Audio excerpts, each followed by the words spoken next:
Gobbler down. We come up here, and we was come up here trying to locate him off the roost. And sure enough, his bird was already off the roost. And we come down and we was searching actually this other bird that was gobbling out from him. And then all of a sudden we come up this hill, and sure enough, there he was.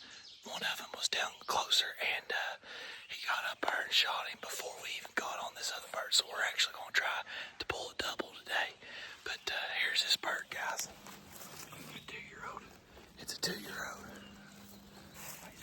Look at those. Look at that beard. Good roll. Just good morning here in Kentucky. Yo, man.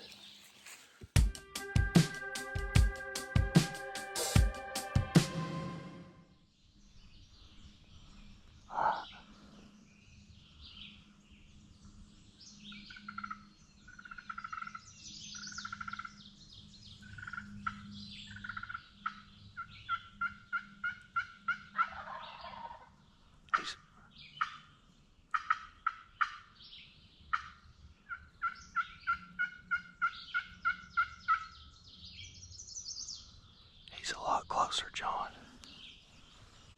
I see him, John. He's in the field. He's by himself as of right now.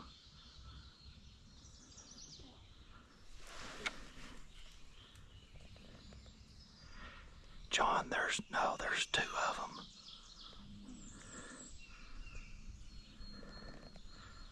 They're slowly feeding this way. They're walking this way.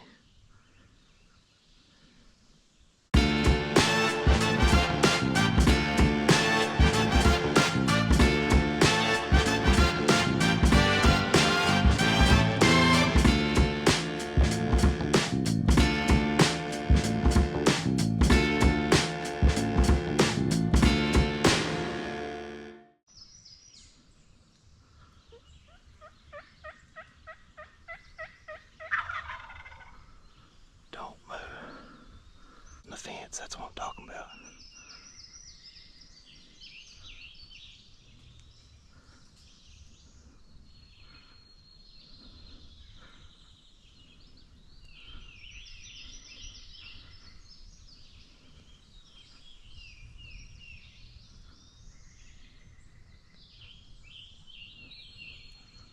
Don't move.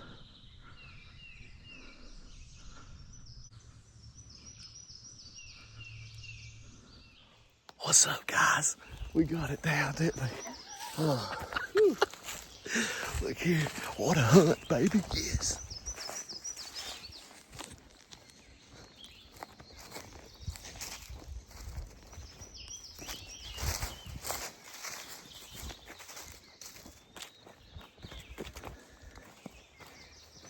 Let's see what a gobbler. Oh, yeah. Look at that deer, baby. That's what I'm talking about. Look at that. Look at that. Thank you, Lord Jesus. Wow. That's what I'm talking about. Let's see.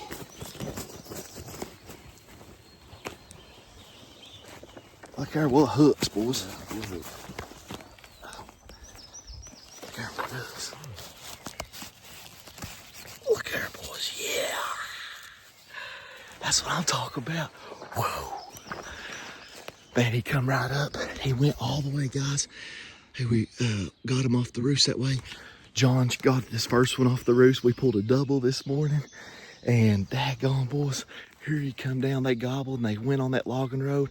And I was like, oh my gosh, am I going to have to try to get them on the logging road? And then, bam, they crossed right over and come right where we need them to. Yeah, he come right through there. They come right through that gap. And they was in the field, and then they come down and went right through that gap and come around. I was trying to get them separated because, you know, you're only allowed one. So I was getting them separated. And then Buddy right here, that decoy right there, done the trick. They was coming right up there. They was strutting. They was doing their stuff. And it's so awesome, guys. God bless you all. I love you all. Listen, there's nothing better than just being in fellowship with the Lord. Again, God's creation. You have dominion over all the fish, everything that crawls, creeps, and goes on the earth. Why? Because he wants to feed your belly and love you. That's why. So, look there, boys. That's what I'm talking about. At Eastern Kentucky Gobbler. We pulled a double today. Good morning, Kentucky.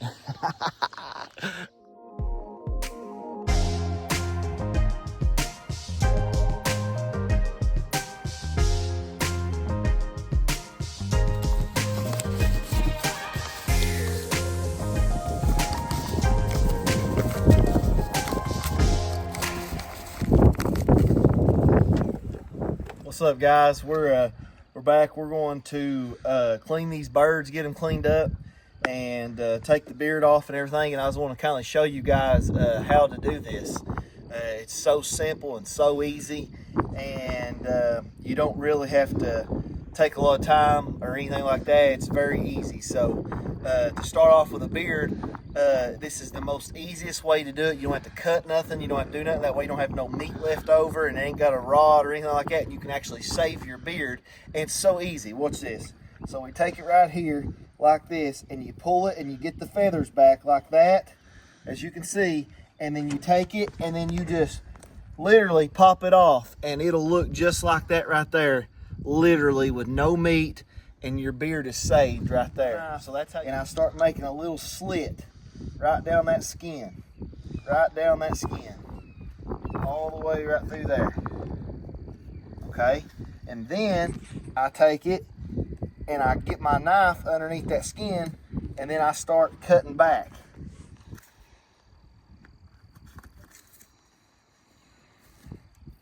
And then, guys, this is the best part about turkeys, is watch this. It's so easy to you just literally can about rip it apart.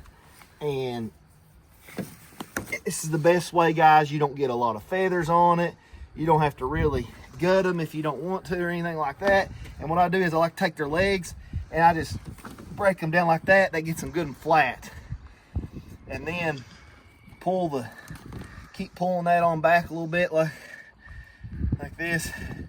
Our great grandmothers probably could be teaching us a lot. They've probably skinned a bunch back in the day of getting their chickens ready for chicken and dumplings and supper for everybody. And then but yeah, you take that right there, and then anytime you have a loose feather, just a little trick is take it and stick it on the inside, and it sticks right to the skin. But right here, guys, is you follow this bone right here. Follow this bone. And actually, I was using the wrong knife. Here's the knife I was using. Oh yeah, so much better. So there you go. Follow that bone right there and follow it all the way down. Go around it. And you'll just keep following that bone line. And then I like to get it like that, and then you'll raise it up and you'll put the wing down like this, and then you'll see that line of that breast, how it runs down through there. Just take it, and I usually like that yellow stuff. That's normal. It's just like fat or whatever.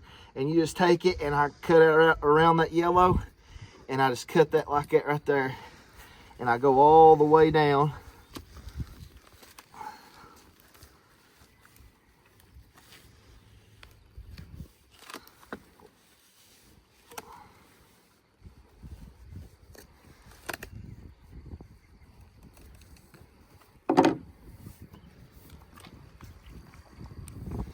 All the way down, and then I just start cutting, literally just cutting it like that, and then you'll be able to start pulling it off with the stomach. Keep going down. Now I'm getting to where that inner breast, see the outer and inner, this is the outer and that's the inner. So the outer breast and the inner breast.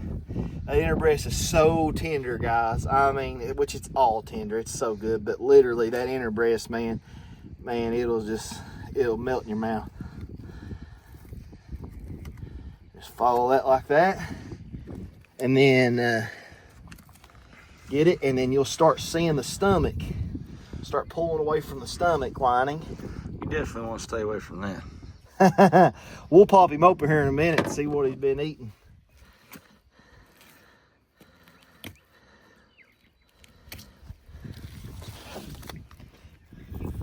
See a little feather like that? See, if I want to do something with it, watch this. Just stick it right there and don't get on your meat.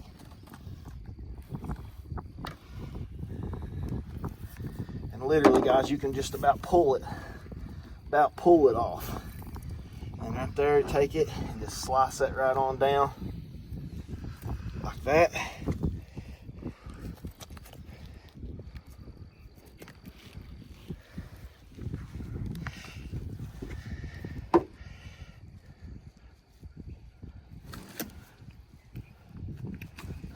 there you are, guys.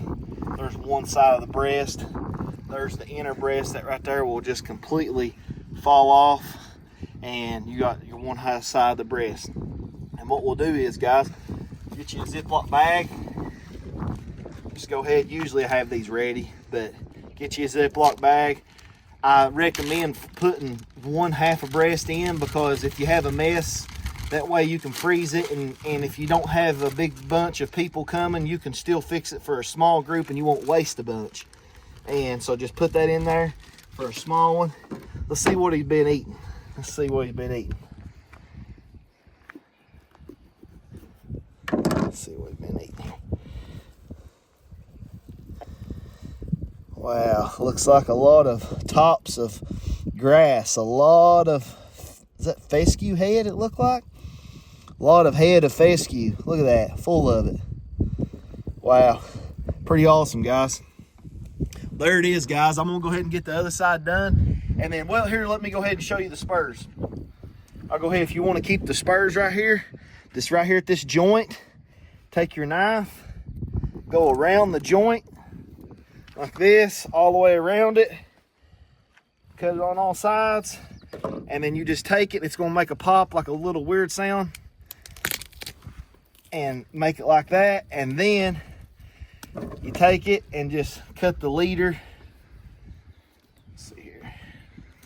Cut the leader, and there's your spurs if you want to keep your spurs, the hooks, because a lot of people like keeping those. They make cool necklaces, or if you want to hang them up in your garage or however. So there's how you get those. But here it is, guys. That's how you dismantle the beard, the spurs, and how you get the inner and outer breast out, and fill your freezer up and feed your family, guys. God bless, and stay tuned.